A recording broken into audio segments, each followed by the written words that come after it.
Good morning. Just had breakfast and morning coffee. The news is playing, and I'm running my little back massager dealy. See? Yeah. I got some muscle cramps in my back this morning. So today's the day that I go for chemo, so I'm going to just do a whole series of snippets of my day for today's vlogmas post. And, what more can you say on a Monday morning when you'd really rather be asleep? It's 20 to 9 in the morning. I've been up since 7 because, I've even had my coffee. All gone. Down to the last drop. I'll have another one because first one's so good you always wind up having another one. My hair's doing a really great hair thing. Had a bath yesterday and made it wet and got it all. Look at that. These curls. I braid it into rope twists and then tie knots in it, and that gives me these curls, which I really love. And this back massager. I've had muscle spasms in my upper back now for since midday yesterday, and I just today remembered that I have this seat back that massages so well, and it feels so good. Technology, I love you.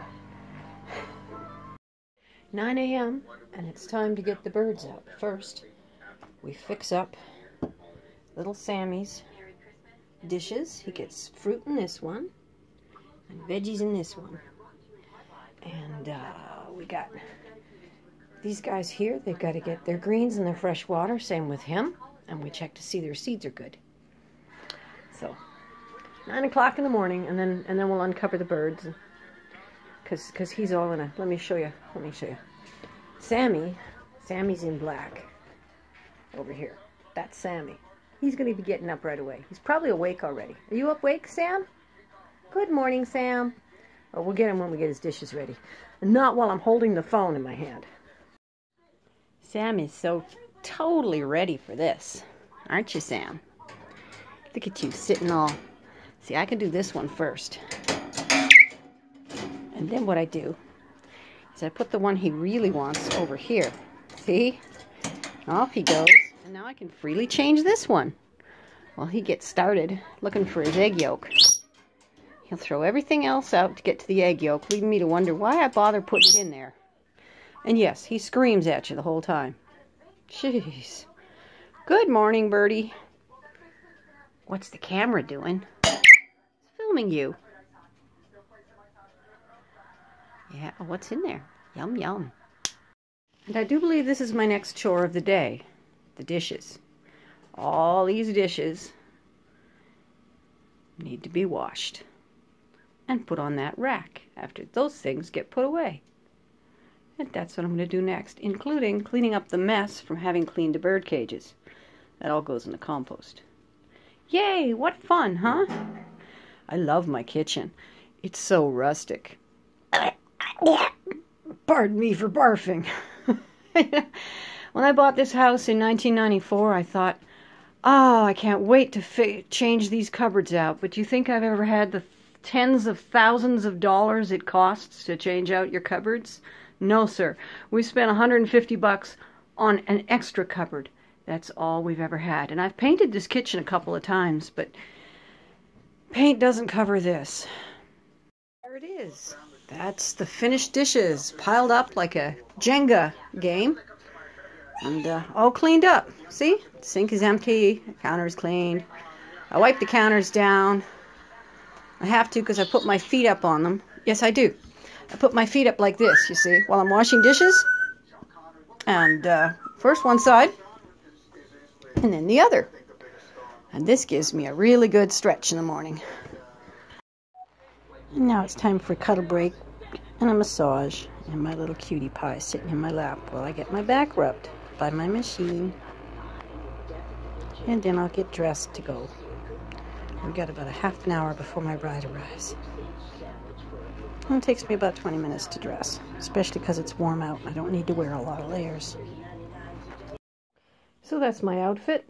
Plus, I've got an extra pair of pants and a sweater here that I'll put over top. A purple sweater and my rainbow hand-woven pants. Yeah, I made these. And they fit on nicely, and then I'll be nice and warm. It's only -3 today, so I'm going to be overdressed. But I got to get ready in 9 minutes. So I guess I'll start putting the layers on. I don't know, I'm too warm. It's such a nuisance to have to dress and wait in your hot clothes, either out in the cold freezing or in the house sweating. But you don't want to make them wait while you get your coat on, so that's the way it goes. Little sweetie doesn't want me to go and leave him alone all afternoon. He hates that. It has to be done. See you later, little baby. Cancer Center, there's a drinks cart went by with free juice and coffee. There's wonderful little get well cards from a local school. And live violin music down the hall. I mean, the real deal. Oh, I love it when live instruments are there. I wish they treated everybody in the health system this well. It really helps. Blood work again. Gonna get poked.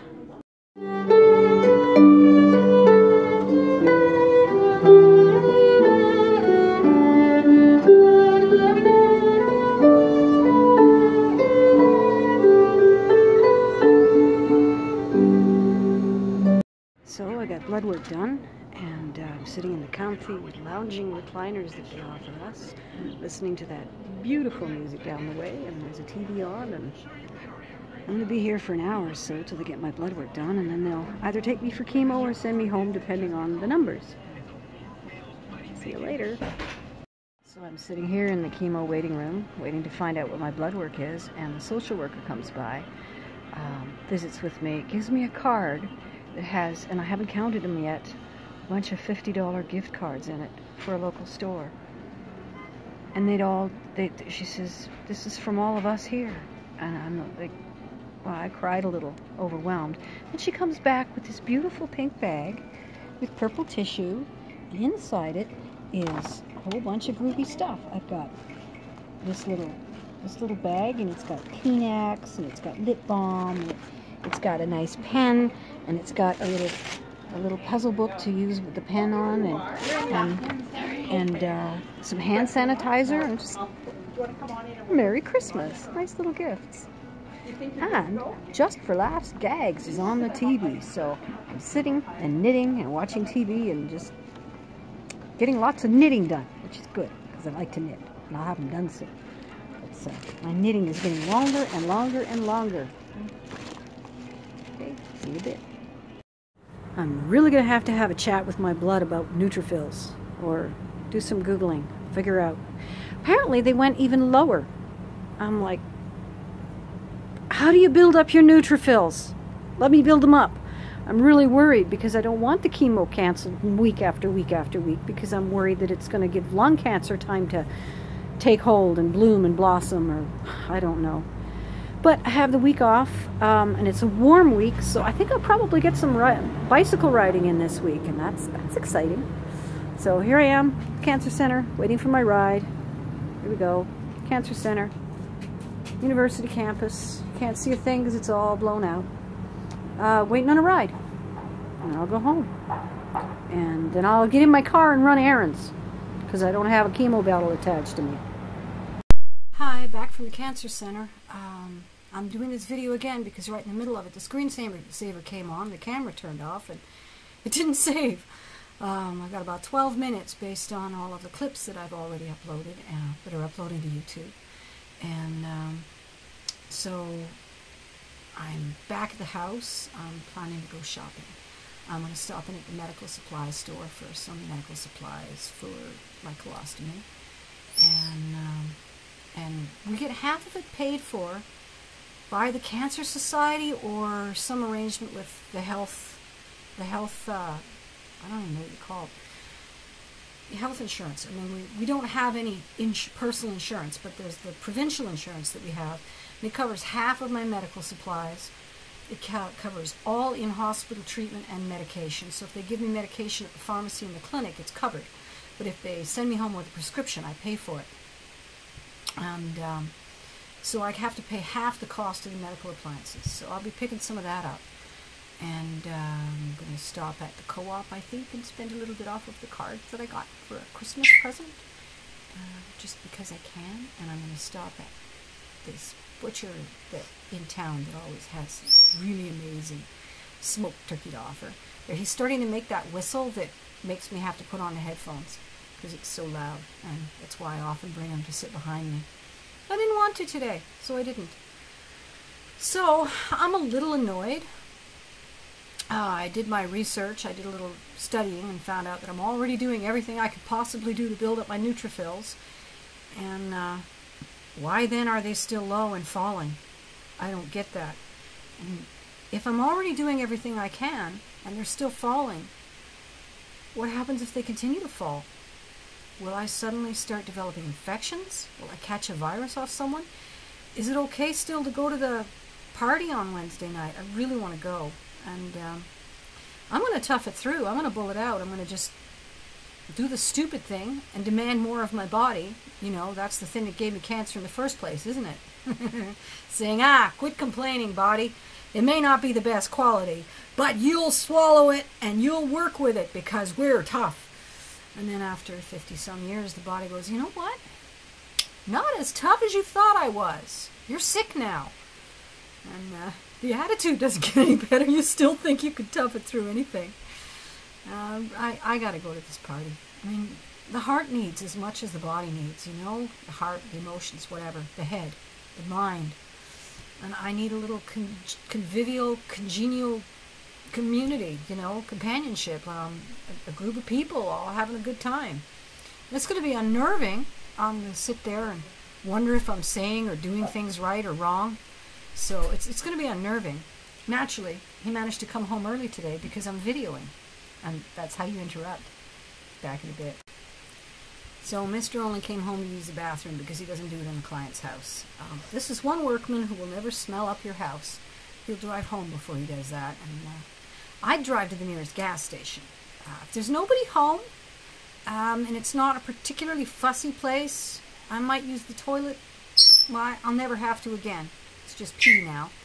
And I never felt uncomfortable about peeing in people's toilets, but making a stink, you kind of like, if there's not going to be anybody around for the next 4 to 6 hours, they'll never know. You know, I'm clean. But if they're going to be around, you know, I'll get in my car and go for lunch and go find the nearest gas station and stink their bathroom up. Yeah, Sam thinks that's pretty funny. So, you know, do tradesmen stink up your bathroom? Has that ever happened to you? Well, I was a painter and he's a flooring installer.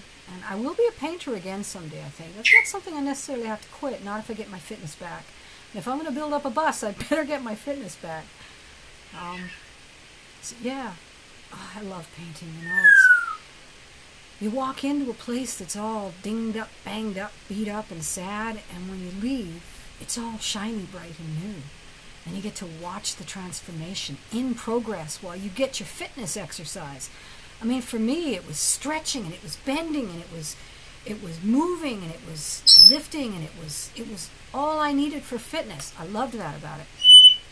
And I miss painting. I really do. Seeing it go from ugly to beautiful, and watching the stages in between, and knowing that I did that. That was wonderful. The part I didn't like and that got in the way was I had no idea how to estimate, and I didn't like dealing with the customers. I really didn't like that. I'm not comfortable with people. I want to be comfortable with them, but I've made so many mistakes and been told about it so many times in my life that I've gotten really awkward, uncomfortable. I just sit there wondering, what am I doing wrong now? I have no idea. And while I'm in the middle of a conversation, I can't think enough. It's like my brain is busy having the conversation, so there's nothing left to think about whether or not what I'm talking about is socially appropriate, personally appropriate to that person. How will it personally affect them? What kind of person is this, and how will they take it, and should I phrase it differently? I mean, sometimes it's the best I could do just not to swear. But to realize that topic A, B, or C is inappropriate in this circumstances versus interesting or humorous in another, that is really quite beyond me. And then later when I get home and I'm remembering the conversation, it all comes back. Oh, looks like my Time to pause my camera again. Well, nope, Mister's still down there. Bird shrieking is getting a little painful, so I think I'll put on my earmuffs. They're headphones, but they're also earmuffs. See, if your parrot is screaming, there's nothing you can do to make him stop, as far as I can tell, except to go over, engage with him, and play with him. But then that rewards the screaming, so you don't really want to do that either. But you can't yell at him because you scare him, and you're not supposed to frighten a 1.5 pound animal with your 100+ pound body. You can't go over and scare him. And anyways, it's short-term last. About, you know, if you're going to go the violence route, just throttle him the first time and get done with it. Or better yet, find him a new home. Because you're going to, you know, you can't intimidate them into stopping. So that some people like to cover them up with black cloths. And yes, it's a quick fix. But what does it do to the bird? I mean, the minute you uncover him, he's going to start screaming again anyways, because he's screaming for some reason that you haven't figured out. So you cover him with a black cloth, and you cover him with a black cloth. Before long, what you have is a bird who lives in the dark. And then he stops being quiet with the cloth. He starts digging holes in it. He starts finding peek holes. He starts screaming his head off, because he's unhappy. And that's how you find out, that's how you learn stories of birds that were kept in closets. And because they were in the closet, they gradually, and everybody was mad at him, the bird gradually runs out of his needs. He's not cared for properly. He's neglected, and you get horror stories. So even though he's making painful noises, I can't make him stop. Now, if I can figure out what's causing it, I can maybe change the environment, circumstances, so that that cause goes away. But in this case, it's a simple case of trying to call Dan back, because he knows Dan's in the house, but he's not there saying hi. And he does this when Dan goes away in the morning. He does this when Dan comes home but doesn't come into the living room. He does this when Dan goes to the bathroom, because Dan sits next to Sam all day long. So other than producing the mister, there's nothing I can do about it. I can bring him in to sit by me. But he completely plugs up the kitchen when I do that. You can't get from my chair to the fridge anymore because there's a cage in the way. So it's not a very good answer. This, on the other hand, actually quite effective. And when he sees that you can't hear him, he actually quits. And I can still hear him, but it doesn't hurt anymore. And he seems to think I can't hear him at all. I give him complete ignoring, and he doesn't see me wince because it hurts. So it's pretty effective. Well, before Mister comes back up from the bathroom, I think I'm going to cut this one short. I could go another 4 minutes, but really? Do you want me to? Bye.